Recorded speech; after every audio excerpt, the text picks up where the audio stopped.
In the winter of 1987, three sisters walked into St. Catherine's Medical Center in Portland, Oregon, complaining of identical symptoms that would baffle doctors for decades. Sarah, Michelle, and Rebecca Thompson, ages 19, 21, and 23, presented with severe neurological deterioration that progressed at an alarming rate. Within 6 months, all three were dead. Their medical records vanished. Their attending physicians transferred to different states, and their case became the medical mystery that the pharmaceutical industry spent millions to bury. Before we jump back in, tell us where you're tuning in from. And if this story touches you, make sure you're subscribed, because tomorrow, I've saved something extra special for you. What happened to the Thompson sisters wasn't just medical malpractice. It was systematic elimination of evidence that could have exposed one of the largest human experimentation scandals in American medical history. The truth about their deaths connects to a network of university research programs, pharmaceutical companies, and government agencies that turn vulnerable patients into test subjects without consent, without oversight, and without mercy. For 37 years, their story remained locked away in sealed archives and destroyed patient files. But recently uncovered documents from a whistleblower's estate reveal a conspiracy so vast and so horrifying that it will forever change how you view modern medicine. The Thompson sisters weren't victims of rare disease. They were victims of deliberate poisoning conducted under the guise of cutting-edge medical research. Portland in 1987 was experiencing an economic boom that masked deeper social problems.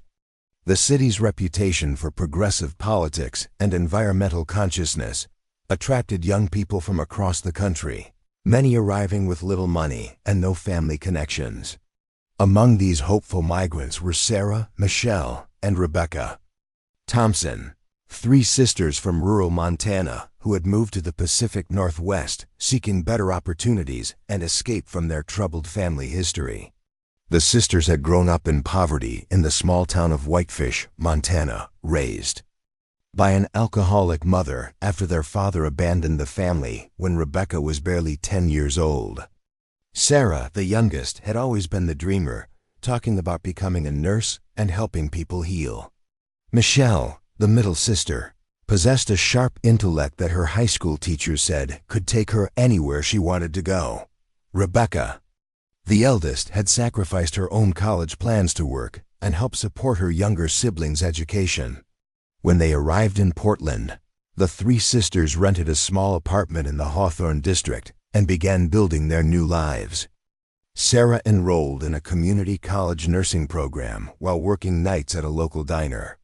Michelle found work as a receptionist at a law firm while taking evening classes in business administration. Rebecca took a job as a data entry clerk at a medical billing company, steady work that helped cover their shared expenses. They were exactly the type of patients that certain medical researchers were looking for. Young, healthy, unconnected to local social networks, and desperate enough for money to consider participating in paid medical studies.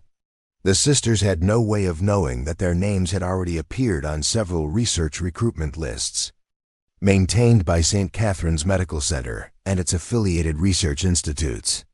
St. Catherine's had built its reputation as a premier teaching hospital, affiliated with Oregon Health Sciences University and recipient of substantial federal research grants.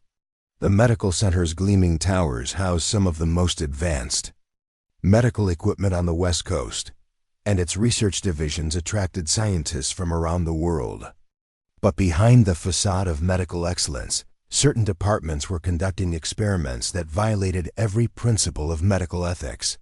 Dr. Marcus Thornfield directed the Neurological Research Institute at St. Catherine's, a position that gave him access to unlimited research funding and minimal oversight. Thornfield had spent 15 years developing new treatments for degenerative brain diseases, work that had earned him recognition in medical journals and speaking engagements at international conferences. His research focused on experimental drug therapies that showed promise in animal trials, but required human testing to prove their efficacy. The problem was finding suitable test subjects. Patients with actual neurological diseases were often too sick to participate in lengthy studies, and healthy volunteers were difficult to recruit for experiments involving powerful psychoactive compounds. Thornfield needed young, healthy subjects who could be monitored over extended periods while being administered experimental drugs that might cause significant side effects. Working with Dr. Thornfield was Dr. Janet Morrison, a psychiatrist who specialized in experimental treatments for depression and anxiety disorders. Preparing and narrating this story took us a lot of time, so if you are enjoying it, subscribe to our channel. It means a lot to us. Now back to the story.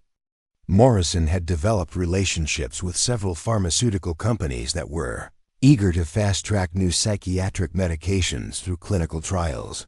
Her research required subjects who could be given experimental compounds while their psychological and neurological responses were carefully monitored. The third member of this research triumvirate was Dr. Robert Chun, a biochemist whose work focused on how various compounds affected human metabolism and organ function. Chun's experiments required extensive blood draws, tissue samples, and invasive monitoring procedures that legitimate research subjects would be unlikely to tolerate. Together, these three researchers had developed what they called the Comprehensive Human Response Study, an experimental program that promised to revolutionize understanding of how the human brain and body responded to pharmaceutical interventions. The study was funded by a combination of federal grants and pharmaceutical company contracts worth over $12 million, money that provided substantial financial incentives for rapid results. The recruitment process began in November 1986, several months before the Thompson sisters would first appear at St. Catherine's as patients. Research assistants visited locations throughout Portland where young, economically disadvantaged people might be found. Community colleges, employment offices, homeless shelters, and low-income apartment complexes were systematically canvassed for potential participants. The recruitment pitch was carefully crafted to appeal to people facing financial hardship.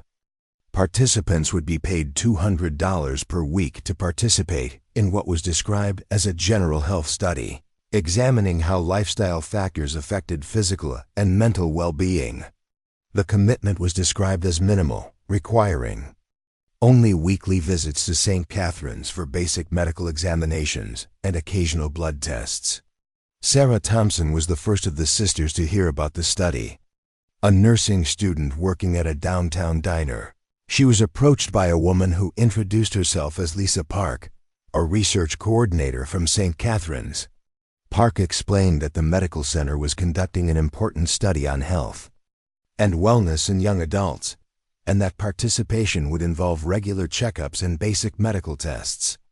The financial incentive was significant for someone struggling to pay for school and living expenses. $200 per week would cover Sarah's share of the rent and groceries, allowing her to reduce her work hours and focus more attention on her nursing studies. When Park mentioned that the study was specifically interested in recruiting participants who had siblings willing to participate together, Sarah immediately thought of Michelle and Rebecca. The recruitment meeting took place at a coffee shop near the sisters' apartment, an informal setting designed to make potential participants feel comfortable and relaxed. Park arrived with professional-looking brochures and consent forms that described the Comprehensive Human Response Study in language that sounded both scientific and benign. According to the materials Park provided, the study would examine how various factors including diet, exercise, sleep patterns, and stress levels affected overall health in young adults. Participants would receive comprehensive medical examinations, nutritional counseling, and access to healthcare services that would normally cost thousands of dollars. The weekly compensation was presented as recognition for participants' time and commitment to advancing medical knowledge. The consent forms were lengthy documents filled with medical terminology that was difficult for lay people to understand. Buried deep in the legal language were clauses allowing researchers to administer investigational drugs and medical procedures.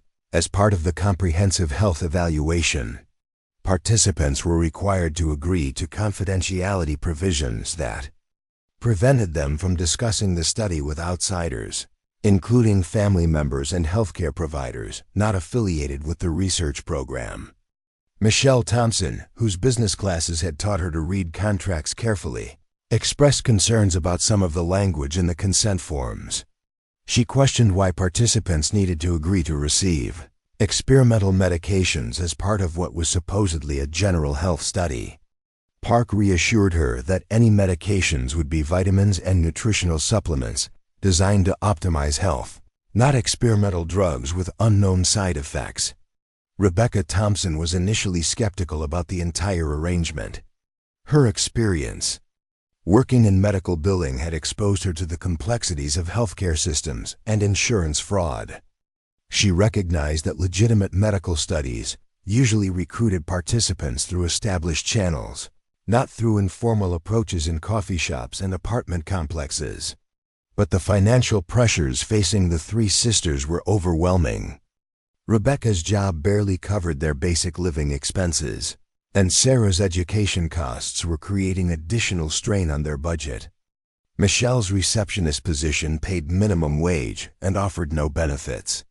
The promise of steady income from participating in the medical study seemed like an answer to their financial struggles. After discussing the opportunity among themselves, the three sisters decided to participate in the comprehensive human response study. They signed the consent forms and scheduled their initial appointments at St. Catherine's Medical Center for December 1986. None of them realized they had just volunteered to become human test subjects in an experimental program that would ultimately kill them. The initial medical examinations were thorough and professional, conducted in modern facilities with state-of-the-art medical equipment. Dr. Morrison personally interviewed each sister, asking detailed questions about their medical history, family background, and current lifestyle. Blood samples were taken for what researchers describe as comprehensive health screenings, and each sister underwent extensive psychological testing designed to establish baseline mental health profiles. The medical examinations revealed that all three sisters were in excellent physical health, with no significant medical problems or family history of serious illness. Their psychological evaluations showed normal mental health profiles, though. All three exhibited mild symptoms of stress related to their financial situation and adjustment to living in a new city. From the researchers' perspective, the Thompson sisters were ideal test subjects. They were healthy enough to tolerate experimental drugs without pre-existing conditions that might complicate results. They were isolated from local social networks that might notice changes in their behavior or health. They were financially dependent on the study payments, making them unlikely to withdraw from the program, even if they experienced concerning symptoms. Dr. Thornfield reviewed the sisters' medical files with satisfaction. His experimental neurological compounds had shown promising results in laboratory animals, but human trials were necessary to prove their safety and efficacy. The Thompson sisters would be among the first human subjects to receive his newest experimental drug, designated as Compound NX47, a powerful psychoactive substance designed to enhance cognitive function while treating depression and anxiety. Dr. Morrison was equally pleased with the new recruits. Her research into experimental psychiatric medications required subjects who could be monitored intensively over extended periods. The sisters' financial dependency on the study payments would ensure their compliance with the demanding testing protocol she had developed. Dr. Chun began preparing the complex monitoring systems that would track every aspect of the sisters' biological responses to the experimental compounds they would receive. His laboratory was equipped with equipment capable of detecting minute changes in brain chemistry, organ function, and cellular metabolism. The data collected from the Thompson Sisters would provide unprecedented insight into how experimental drugs affected human physiology. None of the three researchers informed the sisters that they would be receiving experimental drugs rather than vitamins and health supplements. The consent forms technically permitted administration of investigational compounds, but the sisters had been deliberately misled about the nature and risks of their participation in the study. By January 1987, the Thompson sisters had begun receiving their first doses of experimental medications, administered as part of what they believed were routine health screenings. The drugs were given in gradually increasing dosages, allowing researchers to monitor the sisters' responses while building tolerance to compounds that might cause severe side effects if administered at full strength immediately. The sisters initially experienced symptoms they attributed to stress and lifestyle changes associated with their new living situation. Mild headaches, occasional nausea, and disrupted sleep patterns seemed like normal adjustments to participating in a medical study that required regular time commitments and blood draws. But by February, the symptoms began to worsen and take on characteristics that would soon alarm even the researchers conducting the study. The Thompson sisters were about to become the unwitting victims of one of the most horrific medical experiments ever conducted on American soil, a systematic poisoning that would destroy their minds and bodies, while generating millions of dollars in research funding for the doctors who were slowly killing them. The first signs that something was terribly wrong appeared during the third week of February 1987. Sarah Thompson arrived at her evening shift at the downtown diner looking pale and disoriented, struggling to remember orders she had taken just minutes earlier. Her supervisor, Janet Rodriguez, noticed that Sarah seemed to be having difficulty with basic tasks she had performed effortlessly for months. Sarah would stand motionless in the middle of the dining room, staring blankly at tables as if she had forgotten why she was there. When customers tried to get her attention, she would respond with a confused smile and ask them to repeat themselves multiple times. Her handwriting on order pads became increasingly illegible, and she began mixing up simple requests like coffee and tea. At home, Michelle and Rebecca noticed their youngest sister's increasing confusion and memory problems. Sarah would start conversations and then forget what she was talking about mid-sentence. She would prepare to leave for class and then spend 20 minutes looking for keys that were in her hand. Most concerning of all, she began experiencing periods where she would stare into space for several minutes, completely unresponsive to her sister's voices.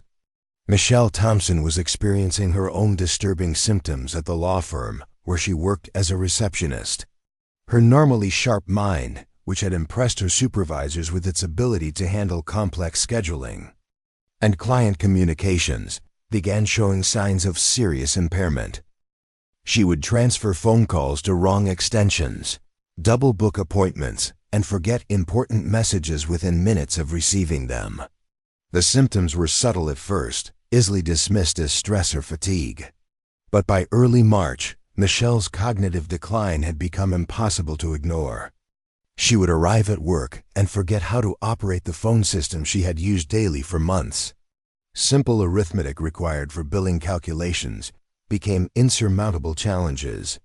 Her supervisors began questioning whether she was using drugs or alcohol, unable to understand how a previously reliable employee could deteriorate so rapidly.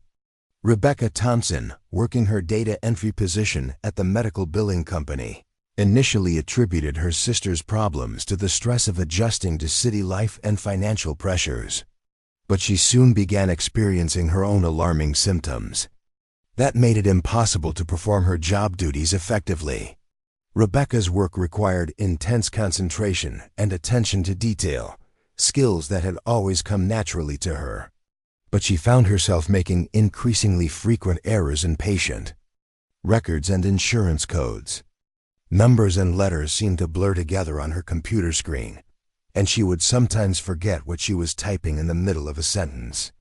Her coworkers noticed that Rebecca often seemed confused about basic office procedures she had mastered months earlier. She would ask the same questions repeatedly, forgetting the answers within hours. Her typing speed, once impressive, slowed to a crawl as she struggled to remember which keys corresponded to which letters. The three sisters initially tried to hide their symptoms from each other, each assuming she was the only one experiencing cognitive problems. They attributed their difficulties to various external factors: stress from work, poor nutrition due to their limited budget, or simply the challenges of adapting to urban life after growing up in rural Montana. But by mid-March, their symptoms had become impossible to conceal. All three sisters were experiencing severe headaches that lasted for hours and seemed to worsen with exposure to bright lights or loud sounds. They suffered from nausea that made eating difficult and disrupted sleep patterns that left them exhausted during the day. More frightening were the neurological symptoms that seemed to be progressing rapidly.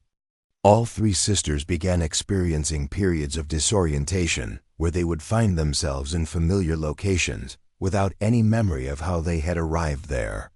They would lose track of time, sometimes discovering that hours had passed.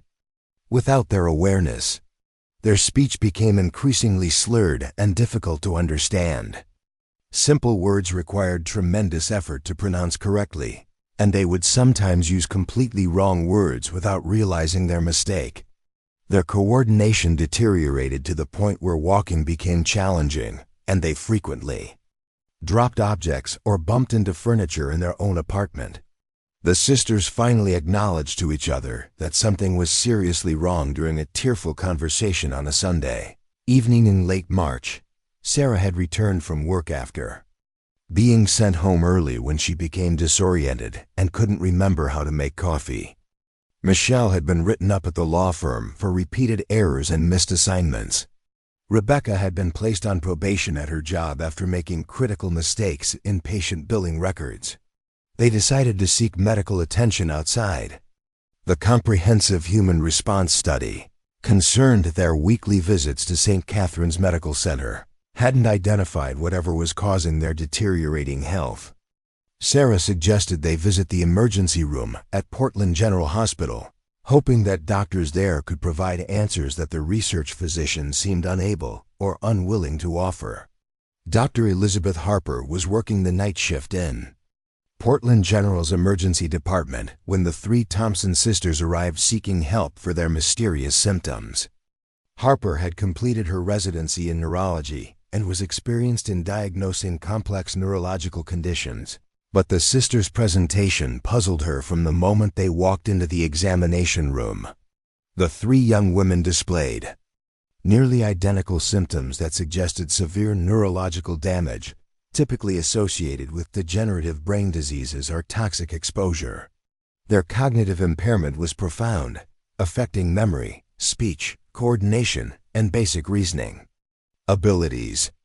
But their symptoms had developed over a period of weeks rather than the months or years usually required for degenerative conditions to progress so dramatically. Dr. Harper conducted extensive neurological examinations on all three sisters, testing their reflexes, coordination, cognitive function, and sensory responses. The results were deeply concerning. All three showed signs of significant brain dysfunction affecting multiple regions simultaneously. Their reflexes were abnormally slow, their coordination was severely impaired, and their cognitive testing revealed deficits normally seen in patients with advanced dementia. Blood tests revealed additional abnormalities that increased Dr. Harper's concern about possible toxic exposure. The sisters' liver enzymes were elevated, suggesting their organs were struggling to process some unknown substance. Their white blood cell counts were abnormal, indicating their immune systems were responding to some form of chemical assault.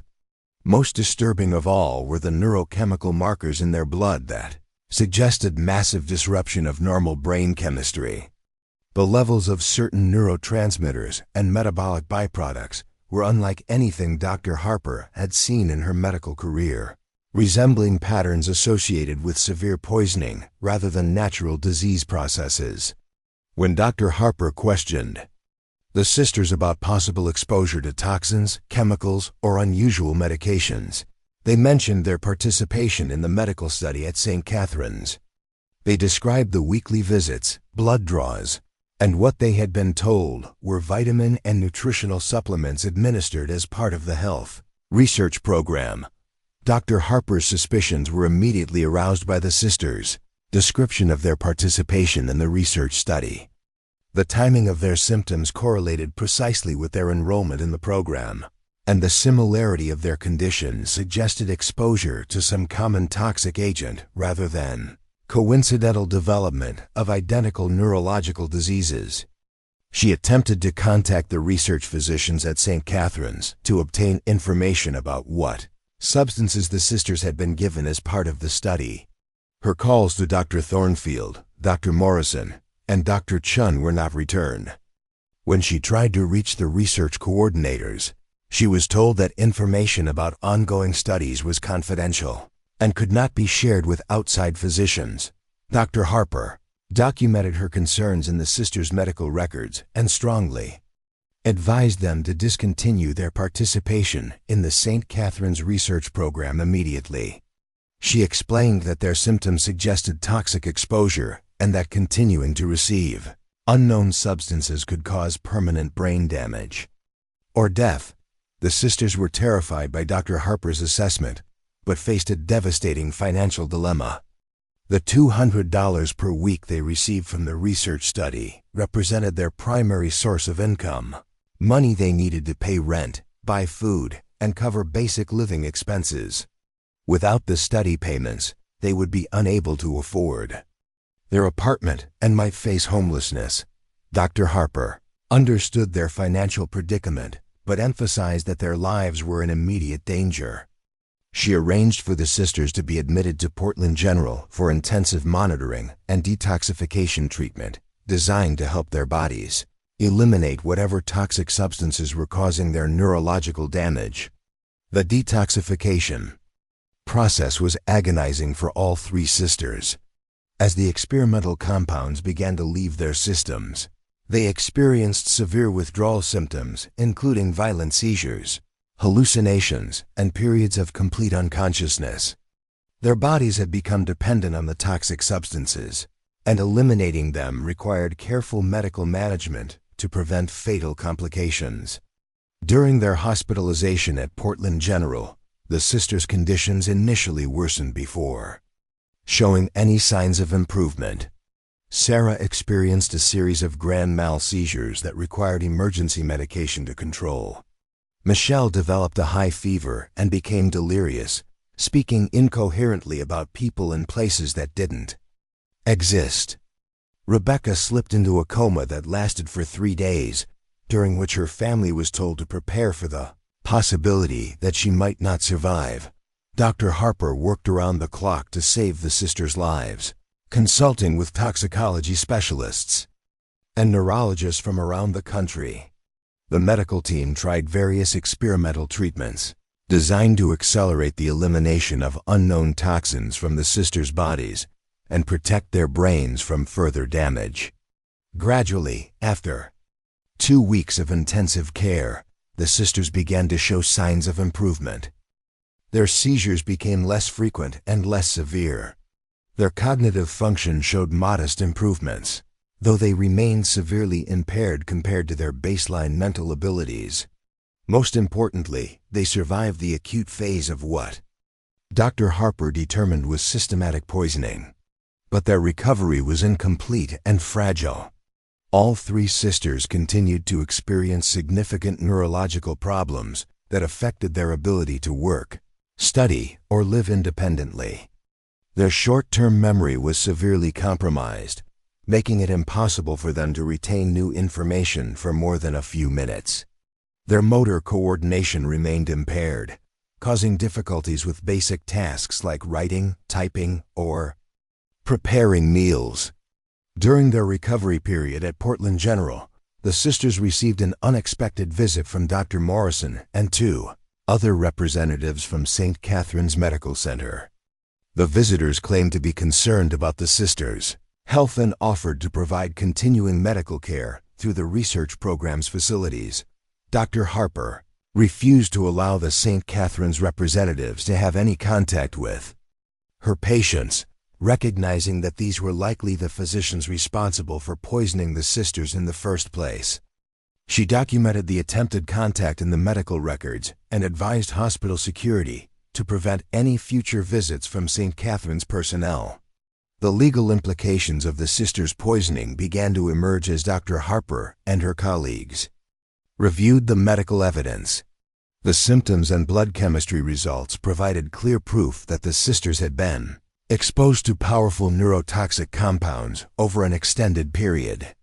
The timing and progression of their illness directly correlated with their participation in the St. Catherine's research study.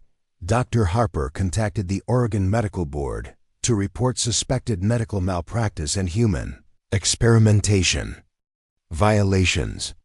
She also reached out to federal agencies responsible for overseeing medical research, including the Food and Drug Administration and the Centers for Disease Control, to report what appeared to be systematic poisoning of human research subjects. But the sisters' fight for justice was just beginning. The institutions and individuals responsible for their poisoning possessed resources and influence far beyond anything the three young women from rural Montana could match. The medical establishment that had nearly killed them was preparing to deploy every weapon at its disposal to silence them and destroy any evidence of the crimes committed against them.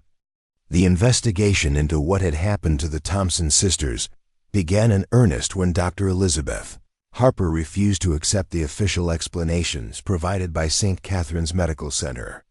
Harper had spent years treating patients with various neurological conditions, but she had never encountered anything resembling the systematic poisoning she had witnessed in the three sisters from Montana. Harper's first breakthrough came when she discovered that the Thompson sisters were not the only young people who had suffered mysterious neurological symptoms after participating in research studies at St. Catherine's. Through her network of contacts at other Portland area hospitals, she learned of at least 12 other cases involving participants in various medical research programs who had developed similar cognitive impairments and neurological damage. The pattern was consistent across multiple cases. Young adults with no previous medical problems would enroll in paid research studies at St. Catherine's, receive what they were told were vitamins or health supplements, and then develop progressive neurological symptoms that resembled poisoning more than natural disease processes. Most concerning of all, many of these patients had simply disappeared from the medical system after their initial symptoms appeared. Dr. Harper began documenting these cases systematically, creating detailed medical records that tracked the progression of symptoms, the timing of research study participation, and the responses of various treatment approaches. Her investigation revealed that St. Catherine's research programs had been recruiting vulnerable populations, specifically students struggling financially, recent immigrants unfamiliar with American medical systems, and young adults estranged from their families.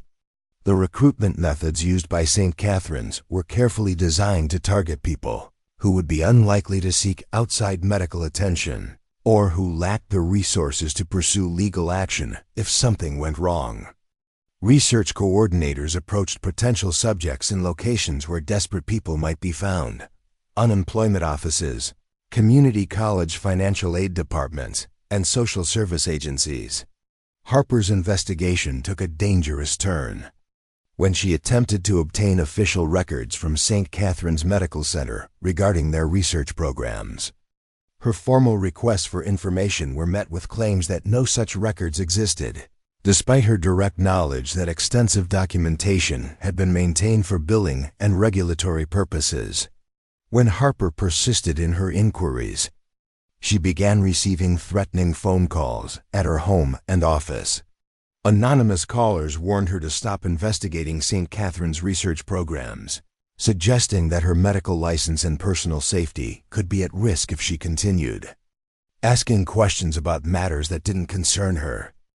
The threats only intensified Harper's determination to expose what she increasingly recognized as a massive conspiracy involving multiple levels of the medical establishment.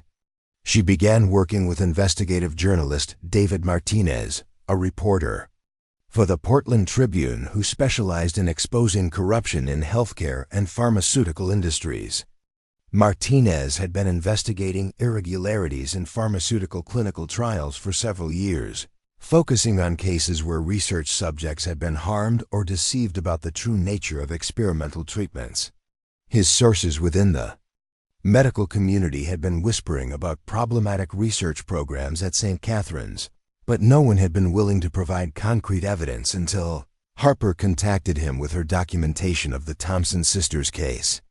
Together, Harper and Martinez began assembling a comprehensive picture of what they discovered was called Project Neural Pathway, a multi-million-dollar research program funded jointly by several pharmaceutical companies and federal agencies.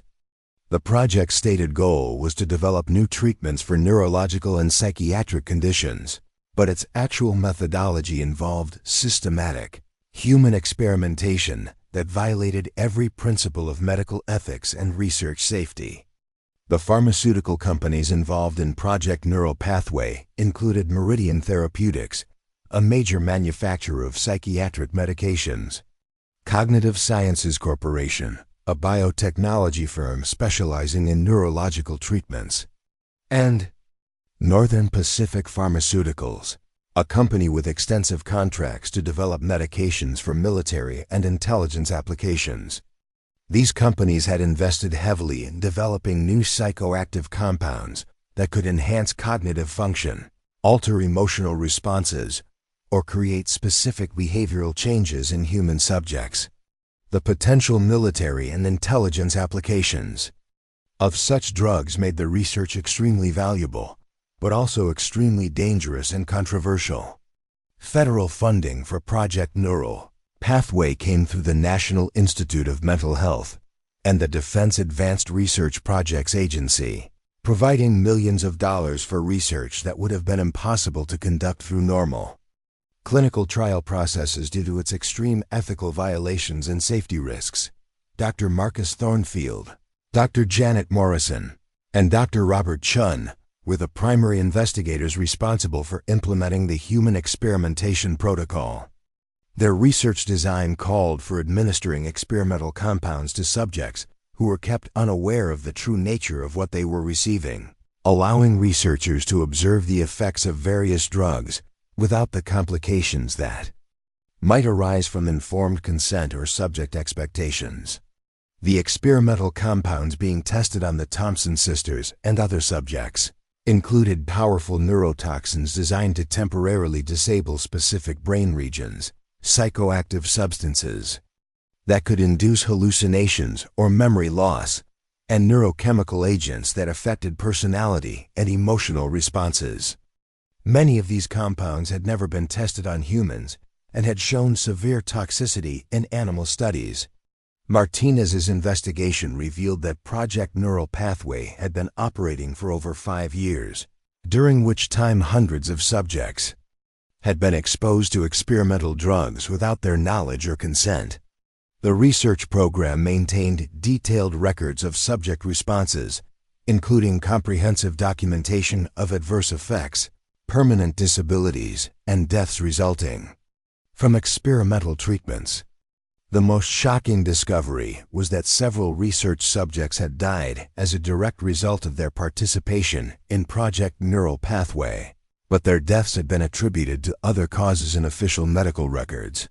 Autopsies had been performed by medical examiners affiliated with the research program, ensuring that evidence of experimental drug exposure would not be detected or reported to appropriate authorities. Harper and Martinez learned that the Thompson sisters had been selected for the most dangerous phase of Project Neural Pathway, involving exposure to a compound designated as NX-47 that was designed to create permanent changes in brain chemistry and cognitive function. The research protocol called for gradually increasing doses over several months, monitoring subjects' responses while allowing toxicity to build up in their systems. The goal of the NX47 experiments was to determine whether the compound could enhance certain cognitive abilities while suppressing others, potentially creating subjects with improved memory and concentration, but reduced emotional responses and critical thinking capabilities. The potential applications for such effects in military and intelligence operations were obvious and extremely valuable. But the Thompson sisters had responded to NX47 differently than expected, developing severe toxicity symptoms much earlier in the exposure protocol than researchers had anticipated. Instead of the gradual cognitive changes that were supposed to occur, the sisters experienced rapid neurological deterioration that threatened their lives and risked exposing the entire research program.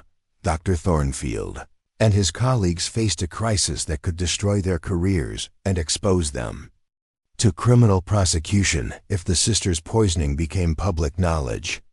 The research team developed a plan to eliminate evidence of the sisters' participation in Project Neural Pathway while discrediting any claims they might make about their treatment at St. Catherine's. The plan involved several coordinated actions designed to isolate the sisters from potential allies and destroy documentation of their participation in experimental research.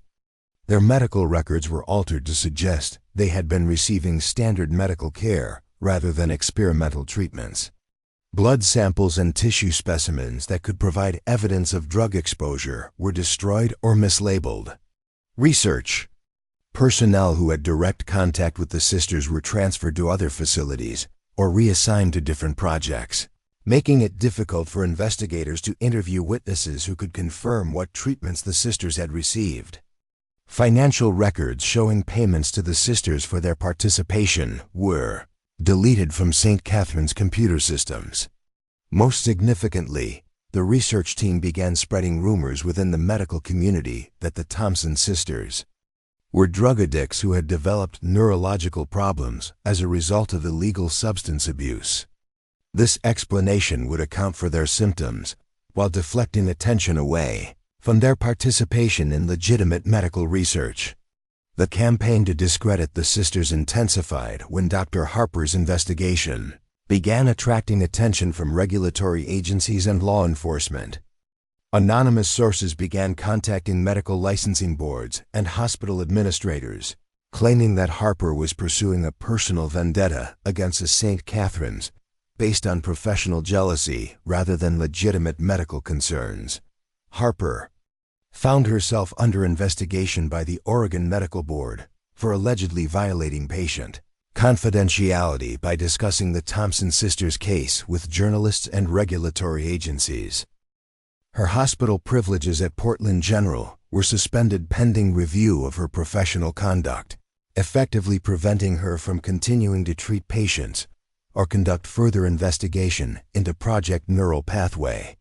The pressure on Harper intensified when she discovered that her own medical records had been accessed without authorization and that false information had been added suggesting she was receiving psychiatric treatment for paranoid delusions and substance abuse problems. These fabricated records were being circulated among her professional colleagues, destroying her reputation and credibility within the medical community. Martinez faced similar retaliation for his investigative reporting on Project Neural Pathway. The Portland Tribune received legal threats from attorneys representing St. Catherine's Medical Center and the pharmaceutical companies involved in the research program. His editors were pressured to kill his story and reassign him to other topics that wouldn't create legal liability for the newspaper. Anonymous sources began providing Martinez's editors with information, suggesting he was an unreliable reporter with a history of fabricating stories and harassing medical professionals. His access to sources within the healthcare community was systematically eliminated as potential. Whistleblowers were warned that cooperating with his investigation could result in career destruction. But the most dangerous escalation came when Harper and Martinez realized they were being followed and their communications were being monitored. Professional surveillance teams began tracking their movements, photographing their meetings, and intercepting their phone calls and electronic communications. The message was clear: the institutions behind Project Neural Pathway possessed resources and influence far beyond what Harper and Martinez had anticipated. The conspiracy they were attempting to expose involved not just individual researchers or single pharmaceutical companies, but a network of powerful interests that would stop at nothing to protect their investments and avoid accountability for the crimes they had committed. The Thompson sisters, meanwhile, remained in hiding, terrified by the threats and retaliation they had witnessed directed at those trying to help them.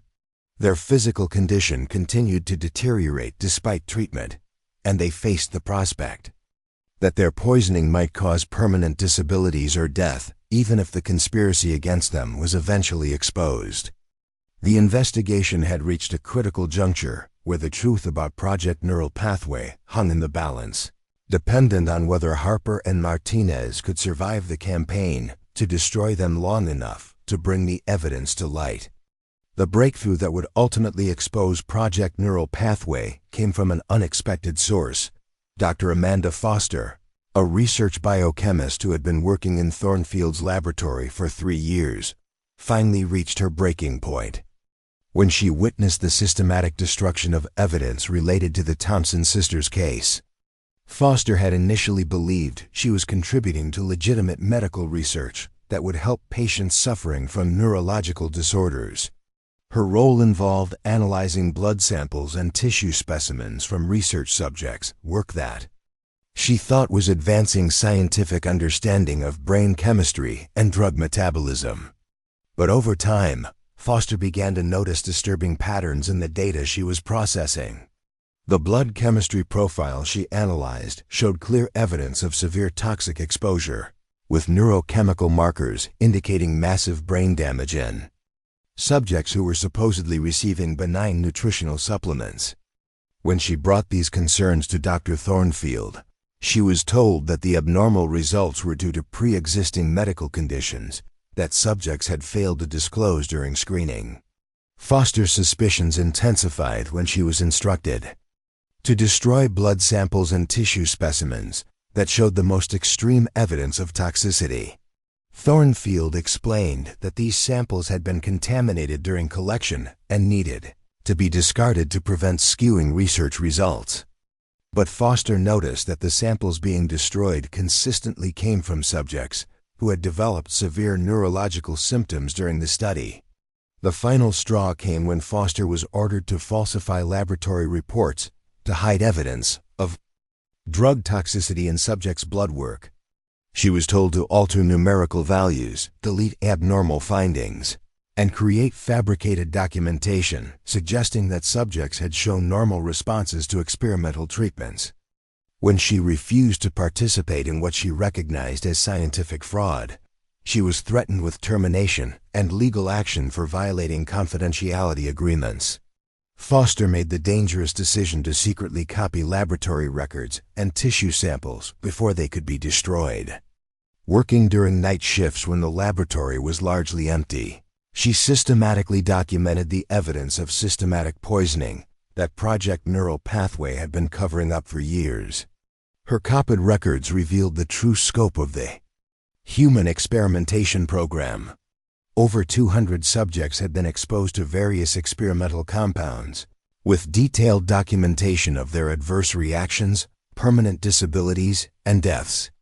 The laboratory data showed clear dose-response relationships between experimental drugs and neurological damage, proving that researchers knew their compounds were causing severe harm to human subjects. Most damaging of all were Foster's records of the specific compounds that had been administered to the Thompson sisters.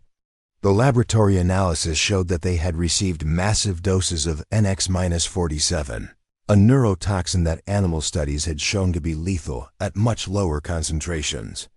The sisters had essentially been used as test subjects to determine the maximum tolerable dose of a compound that researchers knew would cause permanent brain damage.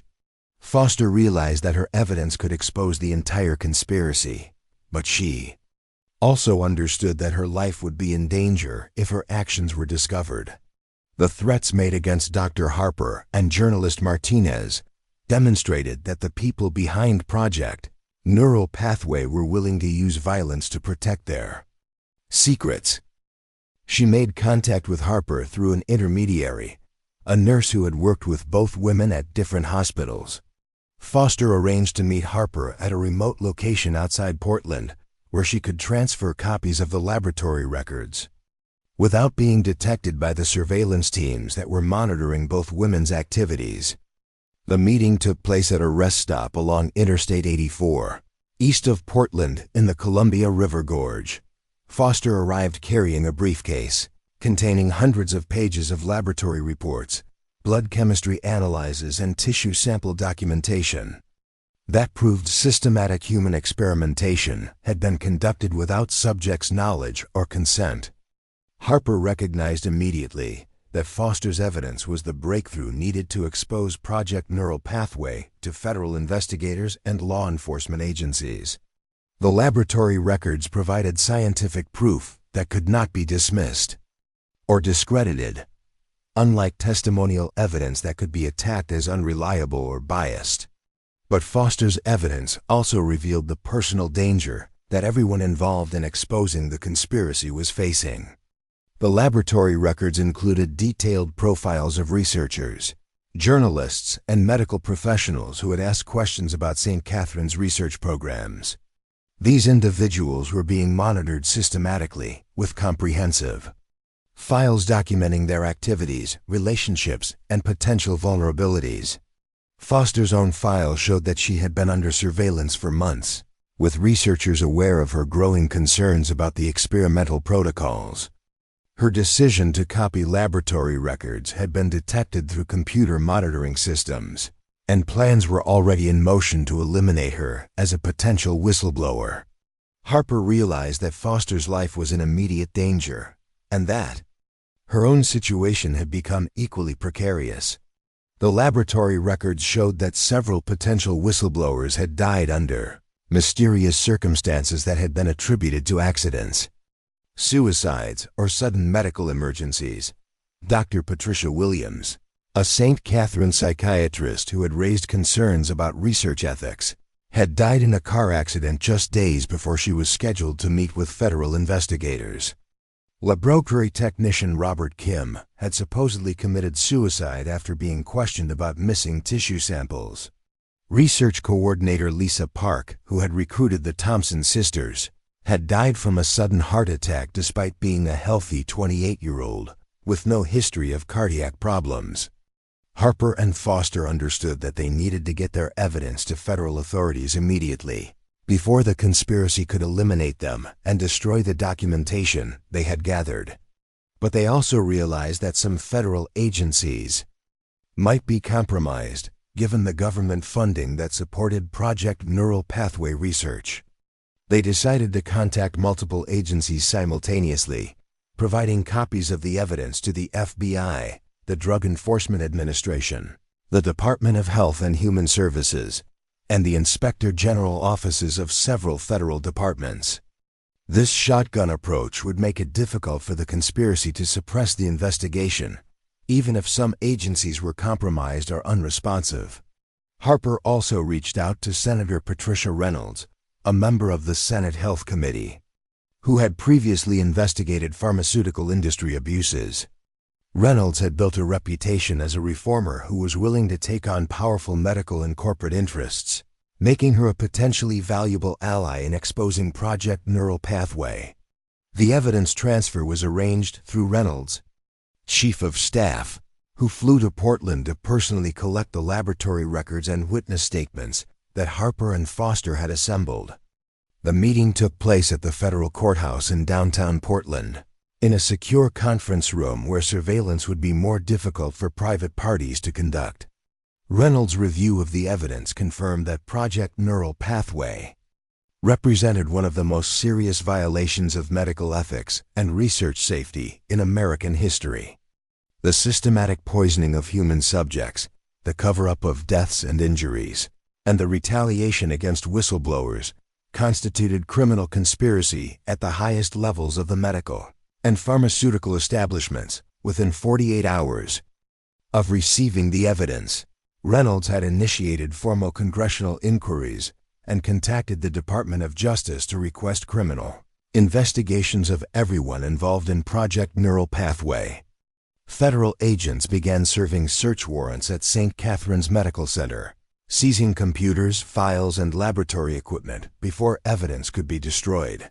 Dr. Marcus Thornfield, Dr. Janet Morrison, and Dr. Robert Chun were arrested at their homes and offices, charged with conspiracy, fraud, and assault in connection with the systematic poisoning of research subjects. Their assets were frozen to prevent them from fleeing the country or hiding the financial proceeds of their illegal research activities.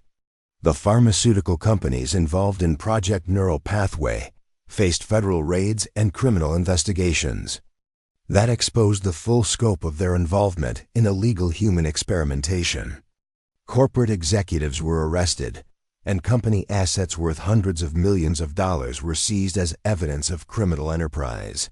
But the most significant breakthrough came when federal investigators discovered that Project Neural Pathway was part of a much larger network of illegal medical experiments being conducted at research institutions across the country. The evidence seized from St. Catherine's revealed connections to similar programs at universities and medical centers in California, Texas, New York, and Florida. The conspiracy extended far beyond a single research program or group of corrupt physicians. It involved a coordinated network of pharmaceutical companies, government agencies, and academic institutions that had been conducting systematic human experimentation for decades, using vulnerable populations as test subjects for drugs and procedures too dangerous for legitimate clinical trials. Thompson's sisters found themselves at the center of a massive federal investigation that would ultimately lead to criminal prosecutions, congressional hearings, and comprehensive reforms of medical research oversight. Their suffering had exposed crimes that affected thousands of victims and implicated some of the most powerful institutions in American medicine. But their personal battle for survival and recovery was far from over. The experimental compounds they had been given had caused permanent neurological damage that would affect them for the rest of their lives. Even with the best medical treatment available, they would face ongoing cognitive impairments, physical disabilities, and health problems that stemmed from their systematic poisoning. The legal and political victory that exposed Project Neural Pathway provided justice and prevented future victims. But it could not undo the horrific damage that had been inflicted on the Thompson sisters and hundreds of other innocent people who had been used as human guinea pigs by institutions they had trusted with their lives. The congressional hearings that followed the exposure of Project Neural Pathway became one of the most damning investigations into medical research abuse in American history. Senator Patricia Reynolds chaired the Senate Health Committee's inquiry, which revealed that the systematic poisoning of human subjects extended far beyond the Thompson sisters' case at St. Catherine's Medical Center. Over 6 months of testimony, federal investigators documented a network of illegal experiments that had operated across 12 states for over a decade. More than 3,000 people had been exposed to experimental compounds without their knowledge or consent, resulting in hundreds of deaths, thousands of permanent disabilities, and countless cases of psychological trauma that would affect victims for the rest of their lives. The pharmaceutical companies involved in these programs had generated billions of dollars in profits from drugs developed through illegal human testing. Meridian Therapeutics, Cognitive Sciences Corporation, and Northern Pacific Pharmaceuticals had used data obtained from poisoning unwitting subjects to fast-track FDA approvals for medications that were prescribed to millions of patients worldwide. Federal prosecutors eventually secured convictions against 47 individuals involved in the conspiracy, including research directors, pharmaceutical executives, and government officials who had facilitated or covered up the illegal experiments. Dr. Marcus Thornfield was sentenced to 35 years in federal prison for conspiracy, fraud, and multiple counts of assault, Dr. Janet Morrison received 28 years, while Dr. Robert Chun was sentenced to 32 years behind bars. The pharmaceutical companies faced criminal penalties totaling over $15 billion, the largest fines in medical research history. But for many observers, even these massive financial penalties seemed inadequate given the scope of human suffering the companies had caused through their systematic exploitation of vulnerable people. Sarah Michelle and Rebecca Thompson became the public faces of the victims who had survived the illegal medical experiments. Their testimony before Congress was broadcast nationwide, showing the American public the devastating human cost of unregulated medical research and corporate greed disguised as scientific progress. Sarah's cognitive abilities had been permanently damaged by her exposure to the experimental neurotoxins. She struggled with severe memory problems that made it impossible for her to complete her nursing education or maintain steady employment. Simple tasks like reading, writing, or following directions required tremendous effort and concentration that left her exhausted and frustrated. Michelle's intellectual capabilities, which had once impressed her supervisors and teachers, were permanently diminished by the brain damage she had suffered. Her dreams of business success and financial independence were replaced by the reality of needing assistance with basic daily activities and relying on disability benefits to survive. Rebecca, who had sacrificed her own educational opportunities to help support her sisters, found herself in the position of caring for them while managing her own severe neurological impairments. Her coordination and motor skills were permanently affected, making physical tasks difficult and dangerous. The sisters received a legal settlement of $12 million from the pharmaceutical companies and St. Catherine's Medical Center. Compensation that provided financial security but could never restore their health or the futures that had been stolen from them. They used part of their settlement to establish the Thompson Foundation, an organization dedicated to protecting research subjects and exposing medical experimentation abuses. Dr. Elizabeth Harper, whose courage in investigating the Thompson sisters' case had ultimately exposed the entire conspiracy, faced years of professional and personal challenges as a result of her whistleblowing activities. Although she was eventually vindicated and praised for her ethical stand, her medical career never fully recovered from the retaliation she had endured. The medical establishment's initial attempts to destroy Harper's reputation had lasting effects on her ability to practice medicine and conduct research.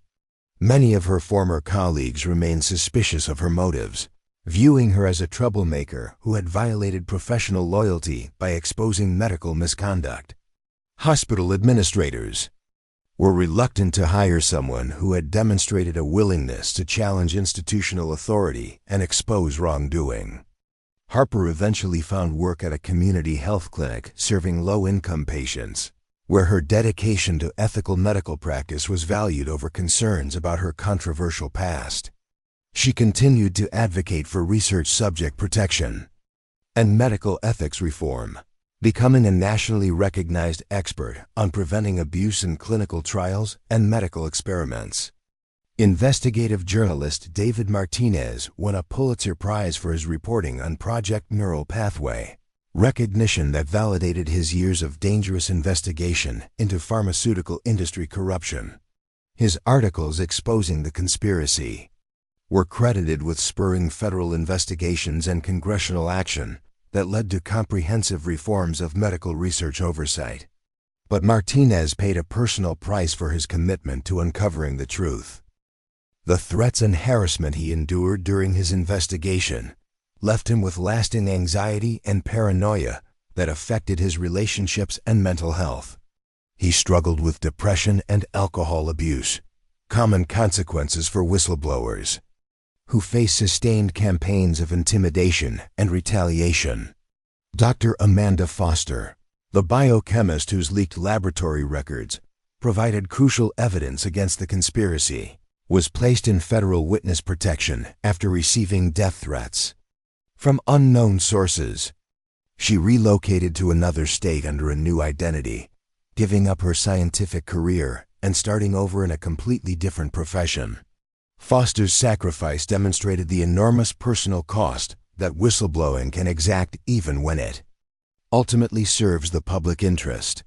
Her willingness to risk everything to expose medical crimes prevented thousands of future victims from being poisoned. But it also destroyed the life and career she had built over many years of education and professional development. The regulatory reforms that resulted from the Project Neural Pathway scandal included comprehensive changes to how medical research is conducted and overseen in the United States. New laws required independent monitoring of all clinical trials, mandatory reporting of adverse events, and severe criminal penalties for researchers who exploit or deceive human subjects. The FDA established new offices specifically dedicated to investigating research misconduct and protecting vulnerable populations from exploitation by pharmaceutical companies and medical institutions. Informed consent procedures were strengthened to ensure that research participants truly understand the risks and benefits of experimental treatments. Medical schools and research institutions were required to implement comprehensive ethics training programs that emphasize the paramount importance of patient welfare and research subject protection. Professional medical organizations revised their codes of conduct to make clear that loyalty to patients and research subjects must always take precedence over loyalty to colleagues, institutions, or corporate sponsors. But critics argued that these reforms, while important, did not address the fundamental economic incentives that drive pharmaceutical companies to prioritize profits over patient safety. The financial rewards for developing new drugs remain so enormous that companies continue to have strong motivations to cut corners, hide adverse effects, and exploit vulnerable populations whenever they believe they can avoid detection and accountability. The Thompson sisters case also highlighted the particular vulnerability of economically disadvantaged people to exploitation by medical researchers. Poor and working-class individuals are often targeted for recruitment into dangerous experiments because they desperately need the money offered for participation and lack the resources to seek independent medical advice or legal representation if something goes wrong.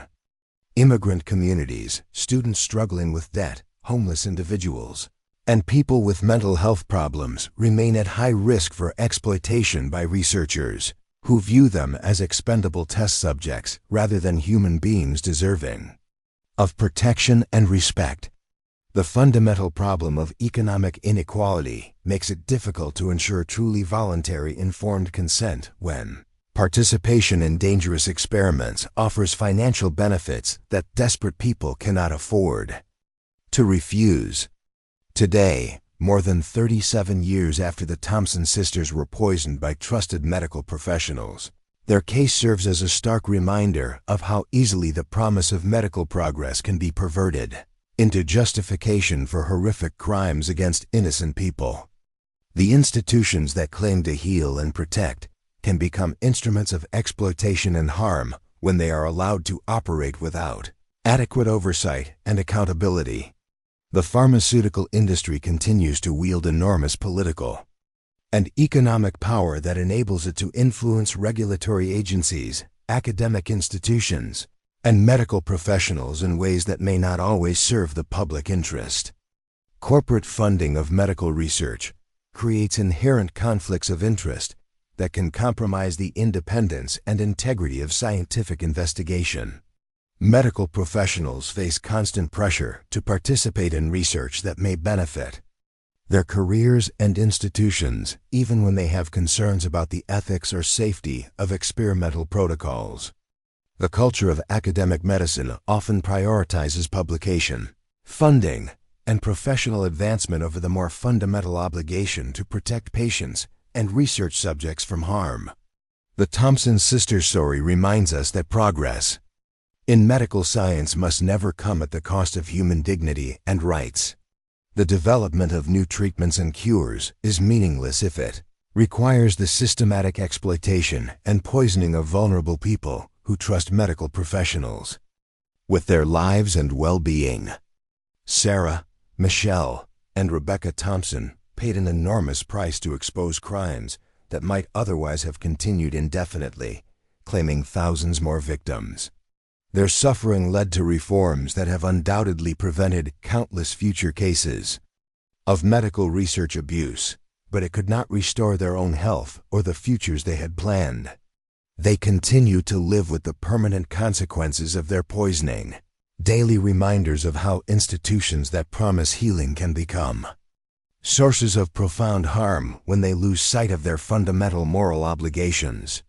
Their legacy is the knowledge that eternal vigilance is required to prevent medical progress from becoming medical exploitation, and that ordinary people sometimes must risk everything to protect others from the crimes of those entrusted with their care. The macabre mystery of the three sisters reveals that some of the most horrific crimes in human history have been committed not by obvious villains, but by respected professionals working within trusted institutions. The Thompson sisters learned too late that a white coat and medical degree provide no guarantee of ethical behavior, and that the promise of scientific advancement can mask the most callous disregard for human life and dignity. Up next, you've got two more standout stories right on your screen. If this one hit the mark, you won't want to pass these up. Just click and check them out.